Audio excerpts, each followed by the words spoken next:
Corporate accounting. Dear students, I think you don't know who I am.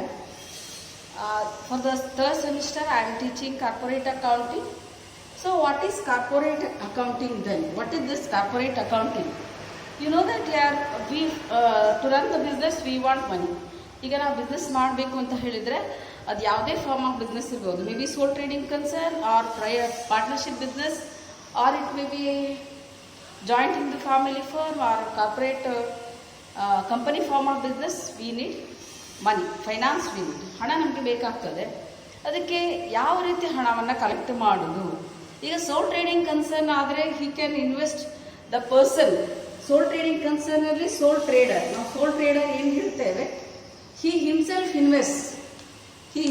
invests or he borrows from his friends or from bank or anything. See, whatever the source he gets, from that he gets money and invests. This is in case of sole trading concern. And then when we speak about partnership firm or partnership form of business, ಈಗ ನಾವು partnership firm of ಬಿಸ್ನೆಸ್ಸಿಗೆ ಬಂದರೆ ಅಲ್ಲಿ ಯಾವ ರೀತಿ capital ಮಾಡ್ತಾರೆ ಅಂತ ಹೇಳಿದರೆ, ಎಲ್ಲ partners, all the partners in a particular ratio they contribute. ಒಂದು ಪರ್ಟಿಕ್ಯುಲರ್ ರೇಷಿಯೋಲ್ಲಿ, ಈಗ ಸಪೋಸ್ ಇಬ್ಬರೇ ಇದ್ದರೆ ಅದು ಯಾವ ರೀತಿ ಅಂಡರ್ಸ್ಟ್ಯಾಂಡಿಂಗ್, ಈಗ ಪಾರ್ಟ್ನರ್ಶಿಪ್ ಡೀಡ್ ಅಂತ ಇರ್ತದೆ. According to that they are going to contribute for the business. They are going to contribute for the business in the form of capital. ಆ ರೀತಿ ಪಾರ್ಟ್ನರ್ಶಿಪ್ ಫರ್ಮಲ್ಲಿ ಆಗ್ತದೆ. ನೆಕ್ಸ್ಟ್ ಜಾಯಿಂಟ್ ಇನ್ ಫ್ಯಾಮಿಲಿ ಬಂದುಬಿಟ್ರೆ ಅಲ್ಲಿ ಸಹ ಅದೇ ರೀತಿ ಆಗ್ತದೆ. ಯಾವ ರೀತಿ ಶೇರ್ ಮಾಡ್ತಾರೆ ಅಂತ ಹೇಳಿ. ಇನ್ನು ನಮಗೆ ಬಂದರೆ ನೆಕ್ಸ್ಟ್ ನಮ್ಮದು corporate accounting or you can say company form of business or MNCs. So any form. ಈಗ ನಾವು ಕಂಪನಿ ಫಾರ್ಮ್ ಆಫ್ ಬಿಸ್ನೆಸ್ ಬಂತು ಅಂತ ಹೇಳಿದರೆ there are two types of mainly. ನಾವು ಪಬ್ಲಿಕ್ ಕಂಪನಿ ಮತ್ತು ಪ್ರೈವೇಟ್ ಕಂಪನಿ ಅಂತ ಕ್ಲಾಸಿಫೈ ಮಾಡೋದಾದರೆ, private company their own strategy is that how they raise the capital. So when we speak about public company, they are how they raise the capital. ಅವರು ಒಬ್ಬೊಬ್ಬರೇ invest ಮಾಡೋದಿಲ್ಲ. ಈಗ company form of business ಬಂದಾಗ see minimum there is no limit for maximum shareholders. ಎಷ್ಟು shareholders ಬೇಕಾದರೂ ಇರ್ಬೋದು, unlimited ಇರ್ತಾರೆ. They can contribute for the capital of the business. ಈಗ ಆ ಒಂದು ಕ್ಯಾಪಿಟಲ್ ಆಫ್ ದ ಬಿಸ್ನೆಸ್ ಅವರು ಕಾಂಟ್ರಿಬ್ಯೂಟ್ ಮಾಡ್ತಾರೆ. ಈಗ ಹೇಗೆ ಮಾಡೋದು ಅಂತ ಹೇಳಿದರೆ, for example you take for the company there is a need of 10 lakh. ಈಗ ಒಂದು ಕಂಪನಿಗೆ 10 lakh ಬಂಡವಾಳ ಬೇಕಿತ್ತು ಅಂತ ಇಟ್ಕೊಳ್ಳಿ. 10 lakh ಬಂಡವಾಳ ಬೇಕಿದ್ರೆ ನಾನೇನು ಮಾಡಬಹುದು? ಈಗ ನಾನೇನು ಮಾಡ್ಬೋದು? 10 lakh ನನಗೆ ಕ್ಯಾಪಿಟಲ್ ಬೇಕಾದರೆ ನಾನೇನು ಮಾಡ್ಬೋದು? ಈಗ ನಾನು ನೋಡ್ತೇನೆ. ಏನು ನೋಡೋದು ಅಂತ ಹೇಳಿದರೆ, ನಮ್ಮ ಅಟ್ಮಾಸ್ಫಿಯರ್ ಹೇಗುಂಟು, ಇಲ್ಲಿ ಸೊಸೈಟಿ ಎಷ್ಟು ಹಣ ಒಂದು ಶೇರ್ ಮೇಲೆ ಇನ್ವೆಸ್ಟ್ ಮಾಡಲಿಕ್ಕೆ ರೆಡಿ ಇದ್ದಾರೆ ಅಂತೆಲ್ಲ ಎಣಿಸಿ ನಾನೊಂದು ಕ್ಯಾಲ್ಕುಲೇಟ್ ಮಾಡೋದು.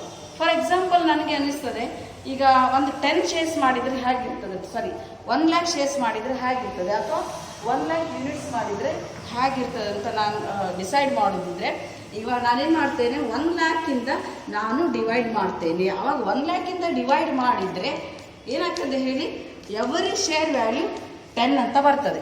ಎವರಿ ಶೇರ್ ವ್ಯಾಲ್ಯೂ ಎಷ್ಟು ಬರ್ತದೆ? 10 rupees ಅಂತ ಬರ್ತದೆ. ಈ 10 rupeesನ್ನು ನಾನು ಪಬ್ಲಿಕ್ಕಿಂದ ಕಾಂಟ್ರಿಬ್ಯೂಟ್ ಮಾಡಿಸ್ಬೇಕು. ಈ 10 rupeesನ್ನು ನಾನು ಪಬ್ಲಿಕ್ಕಿಂದ ಕಾಂಟ್ರಿಬ್ಯೂಟ್ ಮಾಡಬೇಕು. ಅಂದರೆ ಒಂದು ಶೇರಿದು ಫೇಸ್ ವ್ಯಾಲ್ಯೂ 10 rupees ಆಗಿರ್ತದೆ. ಈಗ ನಮಗೆ ಇನ್ನು ಕಂಪನಿ ಫಾರ್ಮ್ ಆಫ್ ಬಿಸ್ನೆಸ್ ಬಂದರೆ ಎಷ್ಟು ಶೇರಿಂದ ಪ್ರತಿ ಶೇರಿಗೆ ಎಷ್ಟು ನಾವು ಹಣವನ್ನು ಕಲೆಕ್ಟ್ ಮಾಡ್ಬೋದು ಅಂತೇಳಿ ನೀವು ಈಗಾಗಲೇ ಸ್ಟಡಿ ಮಾಡಿದರೆ ಅಂದ್ಕೊಳ್ತೇನೆ. ಶೇರ್ಸ್ ಕ್ಯಾನ್ ಬಿ ಇಶ್ಯೂಡ್ ಎಟ್ ಪಾರ್, ಇಶ್ಯೂಡ್ ಎಟ್ ಪ್ರೀಮಿಯಂ, ಇಶ್ಯೂಡ್ ಎಟ್ ಡಿಸ್ಕೌಂಟ್ ಅಂತ ಹೇಳಿ. ಇಶ್ಯೂಡ್ ಎಟ್ ಪಾರ್ ಅಂತ ಹೇಳಿದರೆ ಏನು? ಇಶ್ಯೂಡ್ ಎಟ್ ಪಾರ್ ಅಂದರೆ ಏನು? ಇಶ್ಯೂಡ್ ಅಟ್ ಪಾರ್ ಅಂತ ಹೇಳಿದರೆ, ಈಗ ಜಸ್ಟ್ ಯು ಕ್ಯಾನ್ ಸಿ ಇಲ್ಲಿ 10 rupees ಫೇಸ್ ವ್ಯಾಲ್ಯೂ ಇತ್ತಂತಾದರೆ ಈ 10 rupeesಗೆ ಒಂದು ಶೇರನ್ನು ನೀವು ಒಂದು ಶೇರಿಗೆ 10 rupees ಹಾಗೆ ಇಶ್ಯೂ ಮಾಡಿದರೆ ಇದಕ್ಕೆ ಇಶ್ಯೂಡ್ ಎಟ್ ಪಾರ್ ಅಂತ ಹೇಳ್ತೇವೆ.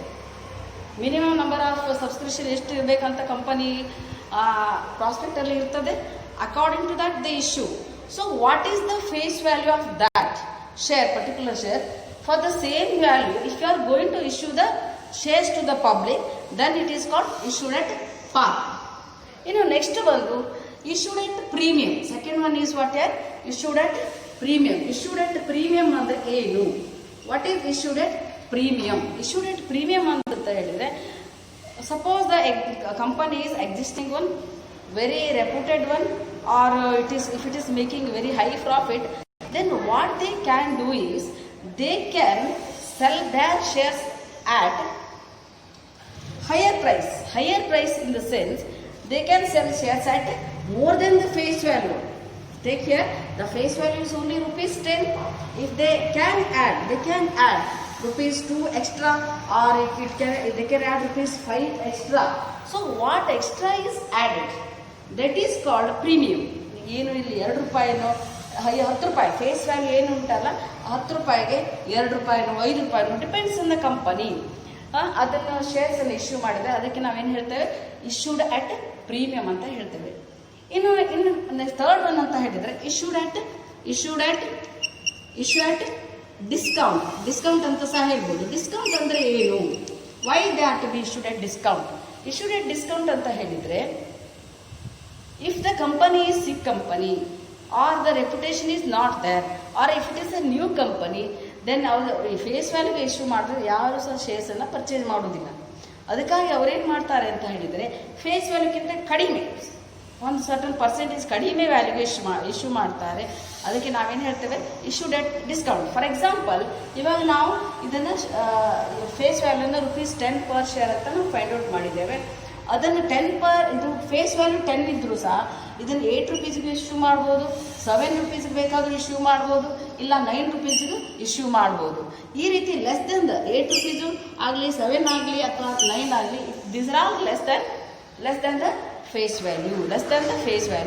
That's why if for these prices, for either for 8 rupees or for 7 rupees or for 9 rupees, shares are issued, they are called issued at discount. ಈ ರೀತಿ ಶೇರ್ಸ್ ಅನ್ನ ಇಶ್ಯೂ ಮಾಡಿ ಈ ಕಂಪನಿಯವರು ಏನು ಮಾಡ್ತಾರೆ ಅಂತ ಹೇಳಿದ್ರೆ, ಕ್ಯಾಪಿಟಲ್ ಅನ್ನ ಕಲೆಕ್ಟ್ ಮಾಡ್ತಾರೆ. ಈ ಕ್ಯಾಪಿಟಲ್ ಕಲೆಕ್ಟ್ ಮಾಡುವಾಗ ಸಹ ಈ ಯಾವುದೇ ಒಂದು ಇಶ್ಯೂಡ್ ಅಟ್ ಪಾರ್ ಇರ್ಬೋದು, ಪ್ರೀಮಿಯಂ ಇರ್ಬೋದು, ಇಲ್ಲ ಡಿಸ್ಕೌಂಟ್ ಇರ್ಬೋದು, ಯಾವುದಾದ್ರೂ ಒಂದನ್ನ ಯೂಸ್ ಮಾಡಿ ಇಶ್ಯೂ ಮಾಡ್ತಾರೆ. ಹಾಗಾಗಿ ಎಲ್ಲ ಅಮೌಂಟನ್ನು ಒಂದೇ ಸಾರಿ ಕಲೆಕ್ಟ್ ಮಾಡೋದಿಲ್ಲ, ಸ್ಟೆಪ್ ಬೈ ಸ್ಟೆಪ್ ಕಲೆಕ್ಟ್ ಮಾಡ್ತಾರೆ. First call, for example first application money, first call, second ಕಾಲ್, ಹಾಗೆ ಮಾಡ್ತಾ ಹೋಗಿ ಅಲಾಟ್ಮೆಂಟ್, ಆ ಥರ ಎಲ್ಲ ಮಾಡಿ ಶೇರ್ ಕ್ಯಾಪಿಟಲನ್ನು ಕಲೆಕ್ಟ್ ಮಾಡ್ತಾರೆ, ಅದನ್ನು ಯೂಸ್ ಮಾಡ್ತಾರೆ. There are different methods. Okay, anyhow we have introduced one another, no problem. From tomorrow onwards we start the actual class. Thank you. It is just brief introduction of the first chapter. Corporate accounting. Dear students, I think you don't know who I am. For the third semester I am teaching corporate accounting. So what is corporate accounting then? What is this corporate accounting? You know that to run the business we want money. ಈಗ ನಾವು business ಮಾಡಬೇಕು ಅಂತ ಹೇಳಿದರೆ ಅದು ಯಾವುದೇ form of business ಇರ್ಬೋದು. May be sole trading concern, or partnership business, or it may be joint in the family firm, or corporate company form of business. We need money, finance we need, ಹಣ ನಮಗೆ ಬೇಕಾಗ್ತದೆ. ಅದಕ್ಕೆ ಯಾವ ರೀತಿ ಹಣವನ್ನು collect ಮಾಡೋದು? ಈಗ ಸೋಲ್ ಟ್ರೇಡಿಂಗ್ ಕನ್ಸರ್ನ್ ಆದರೆ he can invest the person. Sole trading concern ಅಲ್ಲಿ ಸೋಲ್ ಟ್ರೇಡರ್, ನಾವು ಸೋಲ್ ಟ್ರೇಡರ್ ಏನು ಹೇಳ್ತೇವೆ, he himself invests or he borrows from his friends or from bank or anything. See, whatever the source he gets, from that he gets money and invests. This is in case of sole trading concern. And then when we speak about partnership firm or partnership form of business, ಈಗ ನಾವು partnership firm of ಬಿಸ್ನೆಸ್ಸಿಗೆ ಬಂದರೆ ಅಲ್ಲಿ ಯಾವ ರೀತಿ capital ಮಾಡ್ತಾರೆ ಅಂತ ಹೇಳಿದರೆ, ಎಲ್ಲ partners, all the partners in a particular ratio they contribute.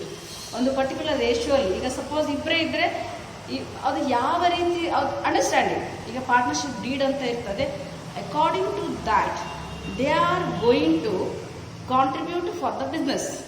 They are going to contribute for the business in the form of capital. ಆ ರೀತಿ ಪಾರ್ಟ್ನರ್ಶಿಪ್ ಫರ್ಮ್ ಅಲ್ಲಿ ಆಗ್ತದೆ. ನೆಕ್ಸ್ಟ್ ಜಾಯಿಂಟ್ ಫ್ಯಾಮಿಲಿ ಬಂದ್ಬಿಟ್ರೆ ಅಲ್ಲಿ ಸಹ ಅದೇ ರೀತಿ ಆಗ್ತದೆ. ಯಾವ ರೀತಿ ಶೇರ್ ಮಾಡ್ತಾರೆ ಅಂತ ಹೇಳಿ. ಇನ್ನು ನಮಗೆ ಬಂದರೆ ನೆಕ್ಸ್ಟ್ ನಮ್ದು corporate accounting or you can say company form of business or MNCs. So any form. ಈಗ ನಾವು ಕಂಪನಿ ಫಾರ್ಮ್ ಆಫ್ ಬಿಸ್ನೆಸ್ ಬಂತು ಅಂತ ಹೇಳಿದ್ರೆ there are 2 types of mainly. ನಾವು ಪಬ್ಲಿಕ್ ಕಂಪನಿ ಮತ್ತು ಪ್ರೈವೇಟ್ ಕಂಪನಿ ಅಂತ ಕ್ಲಾಸಿಫೈ ಮಾಡೋದಾದರೆ, private company their own strategy is that how they raise the capital. So when we speak about public company, there is how they raise the capital. ಅವರು ಒಬ್ಬೊಬ್ಬರೇ invest ಮಾಡೋದಿಲ್ಲ. ಈಗ company form of business ಬಂದಾಗ minimum there is no limit for maximum shareholders. ಎಷ್ಟು shareholders ಬೇಕಾದರೂ ಇರ್ಬೋದು, unlimited ಇರ್ತಾರೆ. They can contribute for the capital of the business. ಈಗ ಆ ಒಂದು ಕ್ಯಾಪಿಟಲ್ ಆಫ್ ದ ಬಿಸ್ನೆಸ್ ಅವರು ಕಾಂಟ್ರಿಬ್ಯೂಟ್ ಮಾಡ್ತಾರೆ. ಈಗ ಹೇಗೆ ಮಾಡೋದು ಅಂತ ಹೇಳಿದ್ರೆ, for example you take for the company there is a need of 10 lakh. ಈಗ ಒಂದು ಕಂಪನಿಗೆ 10 lakh ಬಂಡವಾಳ ಬೇಕಿತ್ತು ಅಂತ ಇಟ್ಕೊಳ್ಳಿ. 10 lakh ಬಂಡವಾಳ ಬೇಕಿದ್ರೆ ನಾನೇನು ಮಾಡಬಹುದು? ಈಗ ನಾನೇನು ಮಾಡ್ಬೋದು? 10 lakh ನನಗೆ ಕ್ಯಾಪಿಟಲ್ ಬೇಕಾದರೆ ನಾನೇನು ಮಾಡ್ಬೋದು?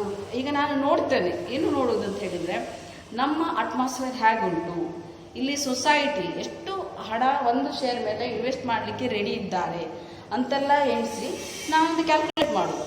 ಫಾರ್ ಎಕ್ಸಾಂಪಲ್ ನನಗೆ ಅನಿಸ್ತದೆ, ಈಗ ಒಂದು 10 ಶೇರ್ಸ್ ಮಾಡಿದರೆ ಹೇಗಿರ್ತದೆ, 1 lakh ಶೇರ್ಸ್ ಮಾಡಿದರೆ ಹೇಗಿರ್ತದೆ, ಅಥವಾ 1 lakh ಯೂನಿಟ್ಸ್ ಮಾಡಿದರೆ ಹೇಗಿರ್ತದೆ ಅಂತ ನಾನು ಡಿಸೈಡ್ ಮಾಡೋದಿದ್ರೆ, ಈಗ ನಾನೇನು ಮಾಡ್ತೇನೆ, 1 lakh ಇಂದ ನಾನು ಡಿವೈಡ್ ಮಾಡ್ತೇನೆ. ಅವಾಗ 1 lakh ಇಂದ ಡಿವೈಡ್ ಮಾಡಿದರೆ ಏನಾಗ್ತದೆ ಹೇಳಿ, ಎವರಿ ಶೇರ್ ವ್ಯಾಲ್ಯೂ 10 ಅಂತ ಬರ್ತದೆ. ಎವರಿ ಶೇರ್ ವ್ಯಾಲ್ಯೂ ಎಷ್ಟು ಬರ್ತದೆ? 10 rupees ಅಂತ ಬರ್ತದೆ.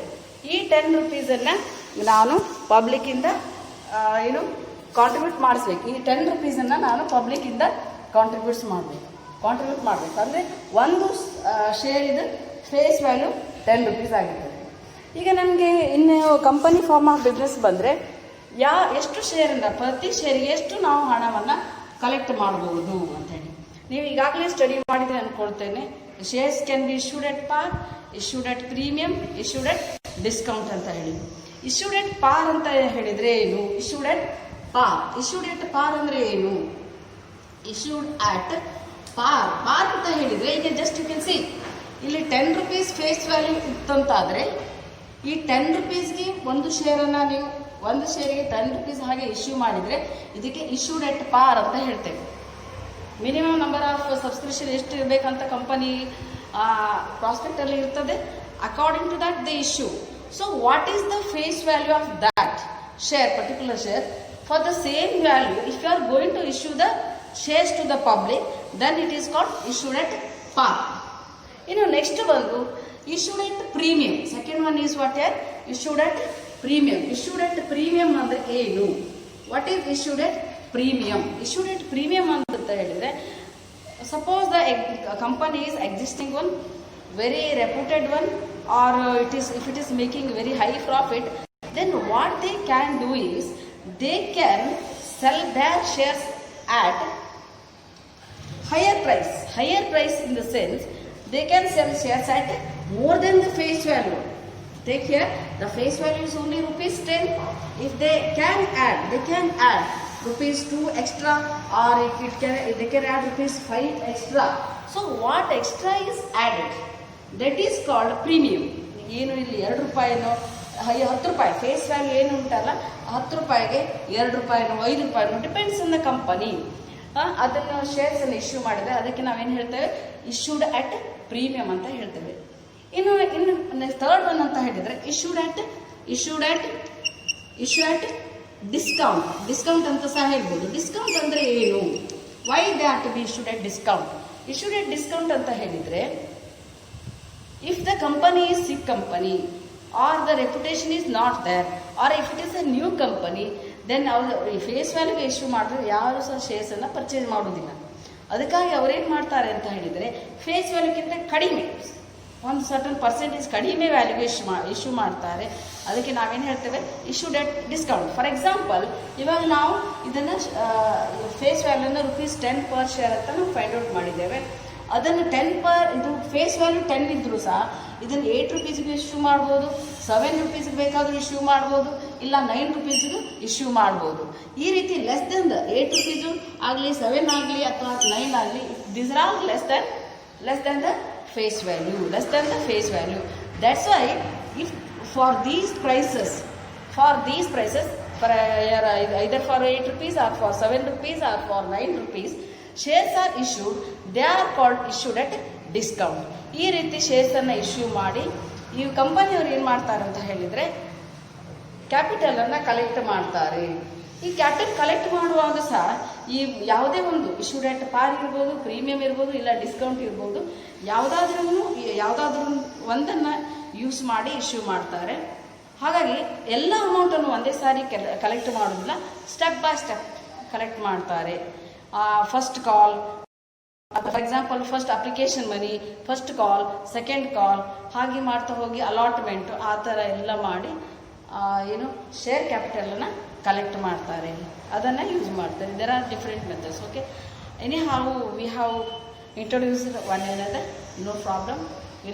Tomorrow onwards we start the actual class. Thank you. It is just brief introduction of the first chapter.